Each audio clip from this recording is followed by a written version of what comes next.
Good,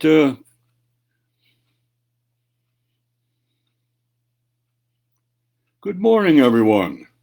Just a little bit late in coming on, so I'm trying to make this technology work.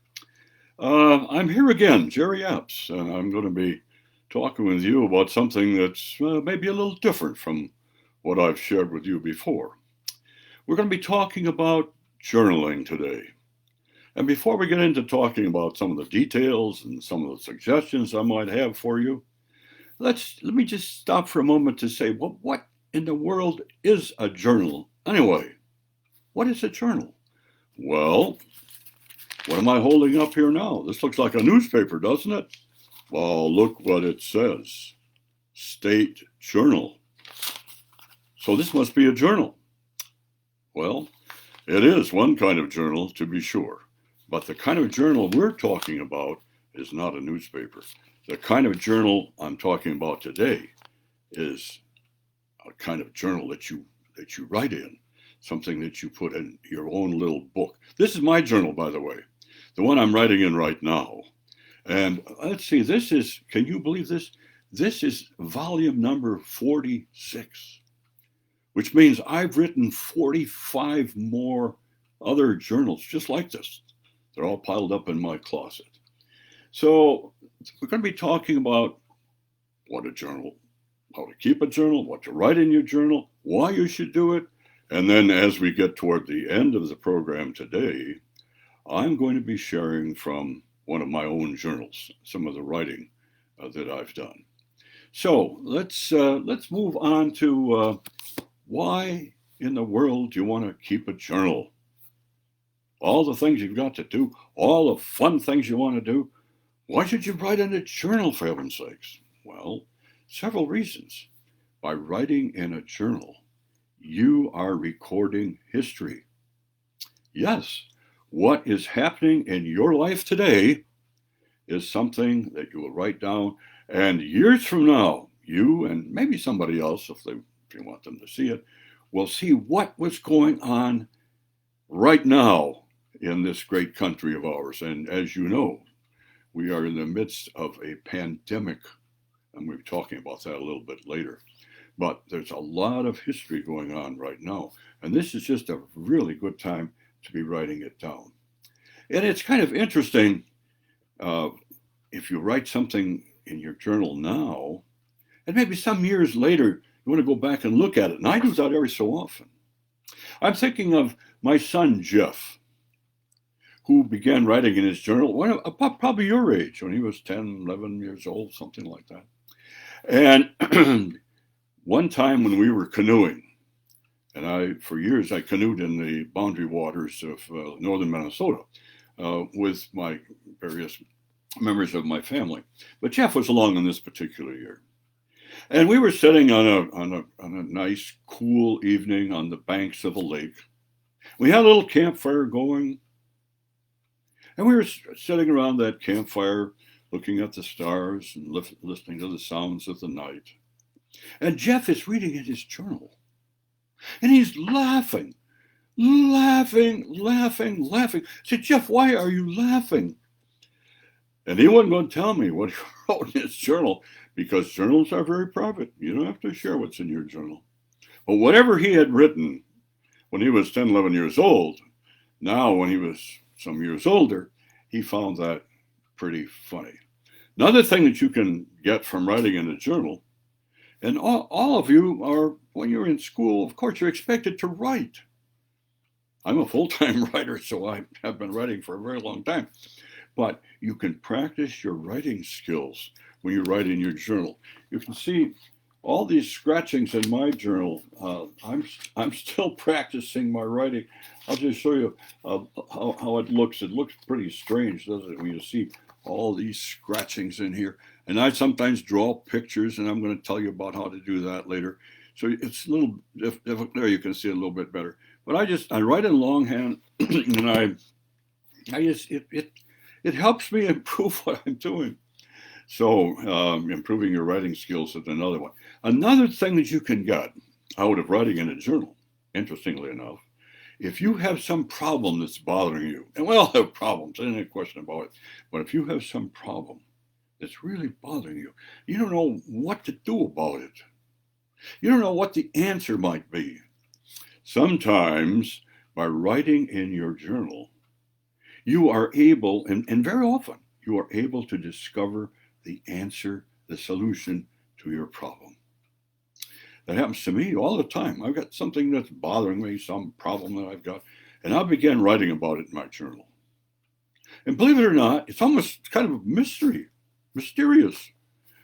I figure out how to solve the problem by writing about it. So you might try that. It's kind of interesting to see that work. It's a place, in addition to the problems that we all have, we all have worries. It's part of human nature, I guess, to have worries. And a journal is a good place to write down what's worrying you, what's really bothering you. Might be this pandemic that we're in the midst of now. I can't help but be bothering lots of folks. The fact is you've missed lots of school and you're trying to keep up online. That's kind of worrisome. That would be for me too. I'm worrisome right now because all the things I can't do that I used to do because of this pandemic. The last thing I would mention, and maybe you're going to find this a little strange, but writing in a journal can be fun. Yes, it is. It can be fun to do it. Another way of thinking about it all is to consider your journal your friend. Yes, write to your journal as if you might talk to your best friend, except the journal as your best friend is not going to share anything with anybody else. Your journal can be your best friend. It's a place to express your ideas and thoughts without anybody judging what you've got to say. It's a place for your secrets. Write them in your journal. Nobody should see your journal. Nobody sees my journal. They're all piled in the closet. A journal, another kind of strange way of saying it, but a journal is really a gift to yourself. A way to recognize all kinds of things about who you are and what you want to do. And I'm going to talk a little bit later about exactly what some of the things you might write in your journal would be about. So how do you get started in this business of journaling? How do you get started? What is the first thing you do? Well, the first thing you do is, of course, talk with your parents about. I just dropped some of the journals. Talk with your parents about going to a store. Sometimes the grocery stores have them, and buying just a little book like this. See, this one has blank pages. See that? A place for you to write. And they're not very expensive. So that's one kind of journal. Or you can do another kind of journal. It's this kind. It has a spiral thing on the end, and it's a good place for you to write. See, I've written it. This is an old one. This goes way back to 1978. Or you can buy a hardcover one like this, a blue one. There are red ones. There are all kinds of different colors. There's not anything particularly fancy about it. Although, don't buy a cheap kind of notepad, because when you write in a journal and you're writing history, you want it to last. You want it to be around for a long time. And so it needs to have a decent quality of paper, and most of these books do. Well, what else do you need to do journaling? Not very much. I use a pen, just like this one. And I suggest, some people say, well, why not use a pencil? Well, I suggest using a pen. Because as I've looked at old journals, and I've looked at lots of them, those that are written with a pencil tend to fade. Can't read them. So these are not very expensive. You can buy these in grocery stores and office supply stores. And I've used one like this for a long time. Black is a good idea to use too. And although, if you want to use colored pencils, colored pens, that'd be fine. And you can also use crayons, of course, if you want to draw a picture in your journal, because that's one of the things you can do. You can draw pictures. So it's not that difficult to get started. So the next question is, well, when should you do this? And we're all pretty busy, and when's a good time? Well, I would suggest, and maybe this is just my own idea, but pick out a time where you will do writing in your journal every day, same time. Now, for those of you,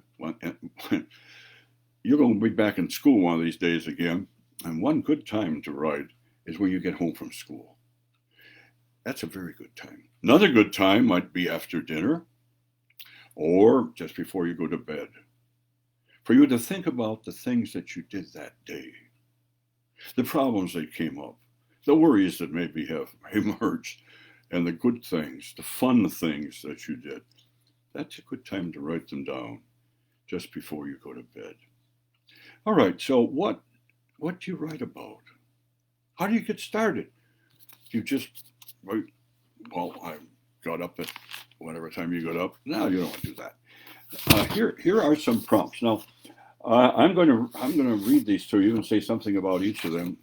They're on a piece of paper like this, and these will be online for you to download, so you can have a copy of this yourself. So, what do you write about?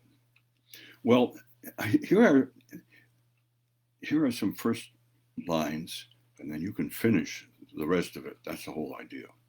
So, here's the first one. Because of the pandemic, I have been.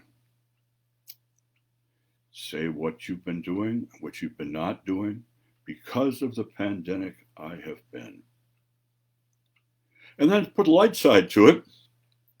The funniest thing that has happened to me since the pandemic is.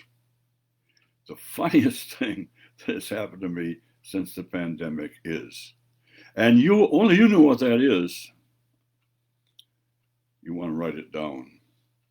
And as I mentioned earlier, your worries are a good place to put in your journal. And so another starter line might be, I am worried about. I am worried about, whatever it happens to be.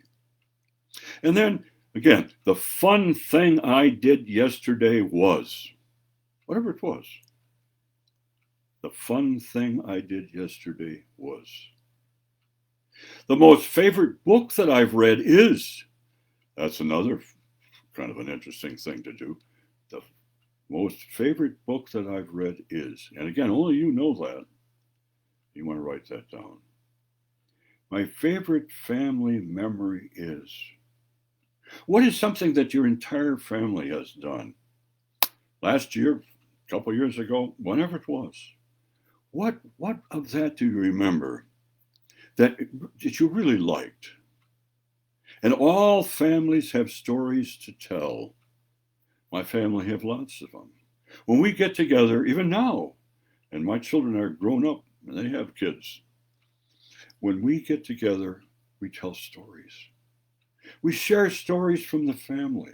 We talk about things that we did many years ago. We talk about things that we did last year. But we share them in stories. And some of the grandkids will say to me, well, Grandpa, I've heard that story before. Well, that's probably true. And it may be a little different the second time I've told it. But nevertheless, the story is a fantastic thing to share, especially a story about your family. Then here's some more things that you might do, that you might write about. I am good at. What are you good at doing? Are you good at math? Are you good at English? We're talking about the school subjects. Are you good? Can you cook? You know how to cook? You know, lots of boys and girls are cooking these days. Maybe that's one of the things you're good at. Are you good at cleaning up your room? Oh my, maybe not, huh? But some of you may be. I want to learn how to is another prompt. I want to learn how to. What do you want to learn how to do? Tell you a little story. Way back when I was, 12 years old or so, our hired man, I lived on a farm, and we had a hired man that would come by. And the hired man played a guitar. And every night as we sat on the back porch of our old farmhouse, after the chores were done, the hired man would play his guitar. And he would sing the old-timer songs, songs that you have never heard of today. That silver-haired daddy of mine, Red River Valley, those are old-timey songs. And I watched him play that guitar, and I thought, I want to learn how to play a guitar. Interestingly enough, I still do, because I started taking some music lessons, and my guitar broke. And I suspect we didn't have enough money at that time to get the guitar fixed. So I now have a guitar, again, for one, and it's one of the things I want to learn how to do. I'll see if I get around to it. Tomorrow I want to. What do you want to do tomorrow? That's something that you can write about. Tomorrow I want to. And the other side of it, the best thing I learned yesterday was, whatever it is, the best thing I learned yesterday was. This may be a little self-serving, this one, but what I like best about my grandfather and my grandmother is, that's a fun thing to write down, because we who are grandparents, we don't know what our grandkids think of us. And we don't have to know what you wrote in your journal about it either. By the way, I forgot to mention that sometimes these journals are called diaries, and that's okay if you want to call it a diary. So what do you like best about your grandfather and your grandmother? What's your favorite hobby? What do you really like to do when it's a special thing for you to do? Your favorite hobby, and it could be anything. Here's some ones that maybe you have to get you to think a little bit. I feel proud of myself when do you feel proud of yourself? My favorite class at school is, mine always was science. I like biology. I like plants and animals. Still do, all of that sort of thing. But what is your favorite class at school? My favorite teacher is, that's a good one. Because as I think back of all the teachers that I've had, there were some favorite ones. That they were tough. They made me do my lessons, but they were also very loving and very caring as I think back at what my teachers were like.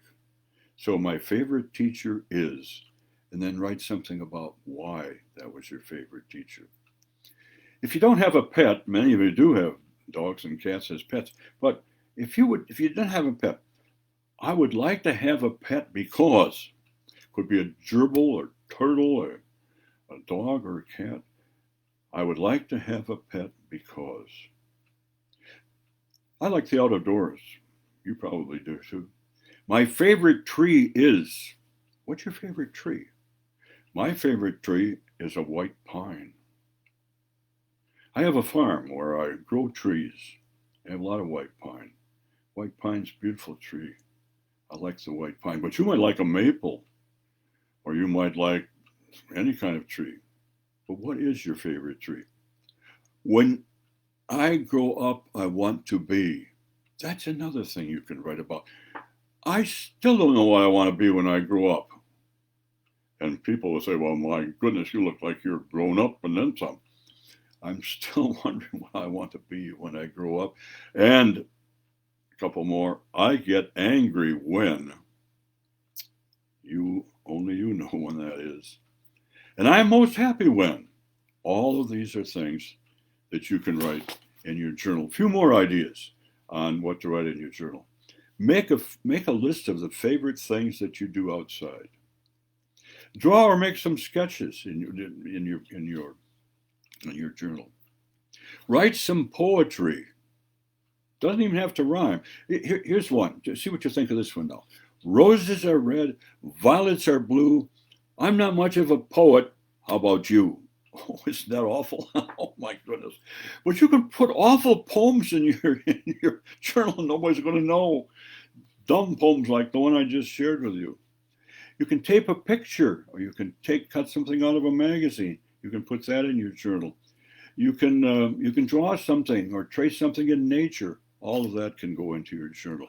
So a journal is a place for putting all kinds of things. It might end up looking like a scrapbook, but it's much more than that because you're doing some writing. You're doing some thinking about what it is that goes in your journal. Now I want to read to you just a few things from this book called Roshara Journal. And this is a book I wrote about my farm. I mentioned my farm up in Roshara County, west of Wild Rose in central Wisconsin. And I have a prairie on my farm. I have trees and woods and ponds. And I've had it for a very long time. And I have written in my journal about my farm. And so I want to share a couple of those entries with you. With the we'll start with this one. March 28th, 1968. With the children's help, I made 6 bluebird houses out of large coffee cans, to which I fastened wooden bottoms and tops. I cut a 3/4-inch hole in the side of each can so a bird could enter. I also found a hollow block of wood with a hole in it, saved from burning in the wood stove. I nailed a roof and bottom to the block, another birdhouse, I wondered. I asked Steve, he's my son, what kind of bird would like this rustic birdhouse? Steve said, I think you'll get a crow in there, Dad. Grandpa App said that would be my father, and the kids helped me put up birdhouses. Each of the kids selected one of them, and we started looking for likely places to hang these rather crude nesting houses.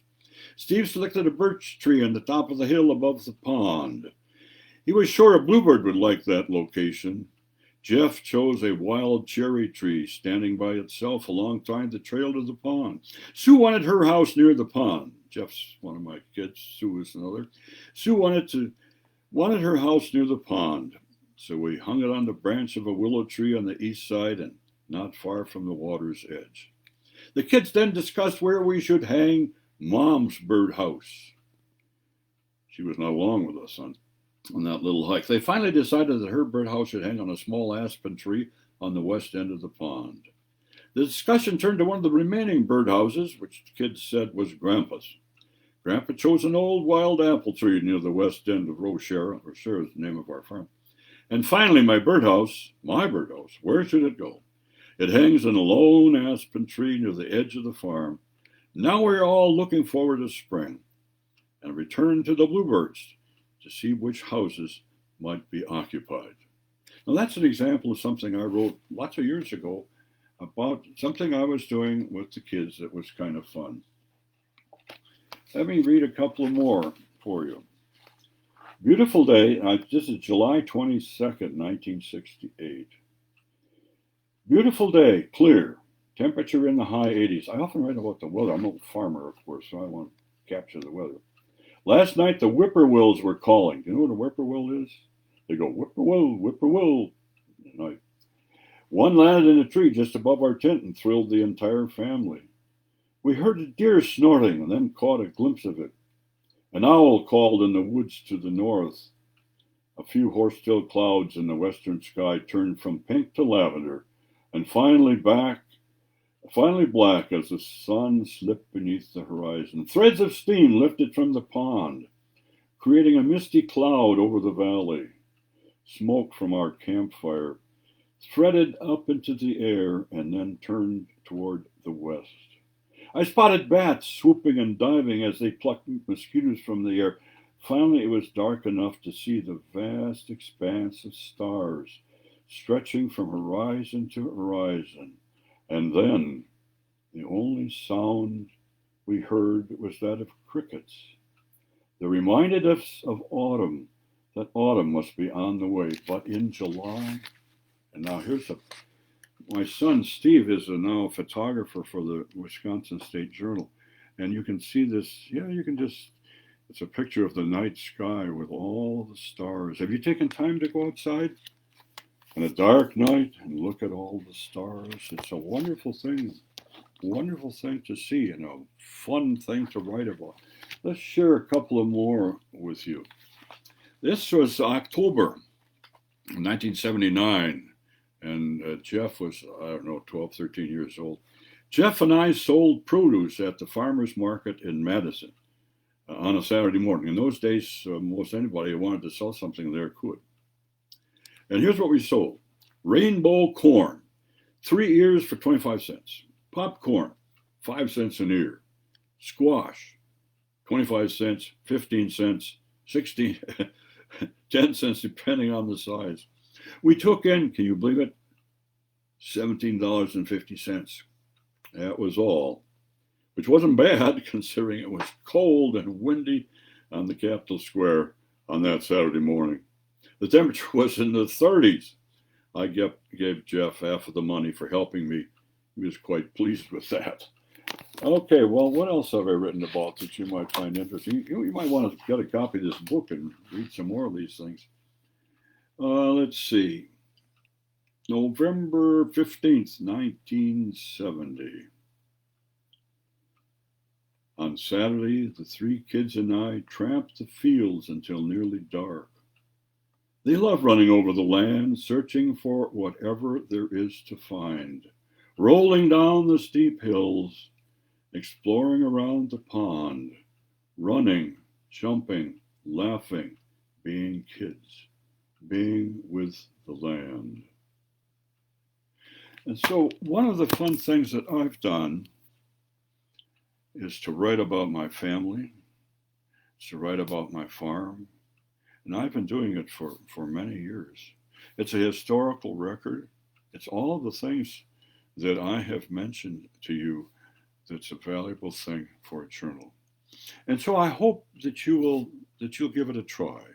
And I hope that you'll download these